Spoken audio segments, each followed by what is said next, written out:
Il fut Mansa Moussa, le plus riche de tous les temps, mais aussi celui à qui nous devons la perte en partie de l'Afrique.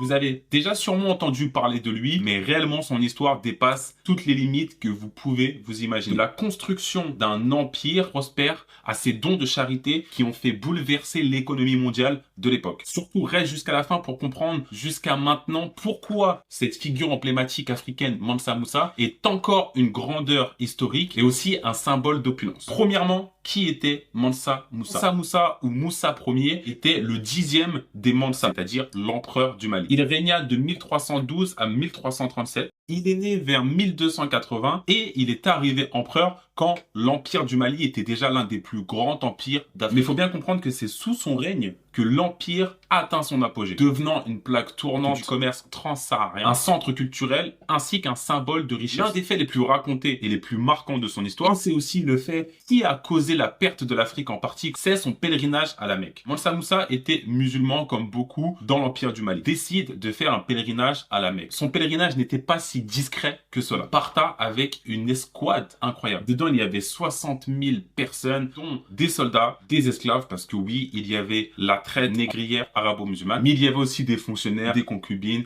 et j'en passe. Mais là, c'est le plus incroyable, et ce que la plupart des gens connaissent, c'est qu'il emporte avec lui une massive quantité d'or. Selon certaines légendes, il aurait tellement donné d'or à l'époque, et surtout dans le pays de l'Égypte, que ça aurait fait tomber, ça aurait fait chuter plutôt le prix du métal dans certaines régions. Concernant sa richesse personnelle, la plupart des personnes disent que c'est l'homme le plus riche de tous les temps. En tout cas, l'un des hommes les plus riches de tous les temps. C'est très compliqué de pouvoir estimer sa richesse personnelle, mais certains historiens estiment qu'elle serait, si on parle à notre époque, estimée à plusieurs centaines de milliards d'euros. À cette époque-là, le Mali contrôlait une énorme masse de mines d'or. L'empereur, Mansa Moussa, faisait en sorte de contrôler les marchés, que ce soit les marchés avec l'Afrique du Nord ainsi que l'Afrique de l'Ouest, mais aussi donc transsahariens en partant vers le Moyen-Orient. Mais à l'époque, l'Europe n'était pas encore dans l'équation. Il faut bien comprendre que nous sommes au XIVe siècle. Donc ça veut dire que la traite négrière européenne n'a pas encore commencé. La traite négrière arabo-musulmane était déjà en place, mais celle européenne transatlantique n'avait pas encore commencé. Comme ce n'était pas discret, c'est que forcément ça a parlé. À l'époque, il n'y avait pas internet, il n'y avait pas de téléphone, voilà, c'était compliqué. Mais par contre, le bouche à oreille faisait du bruit et ça arrivait aux oreilles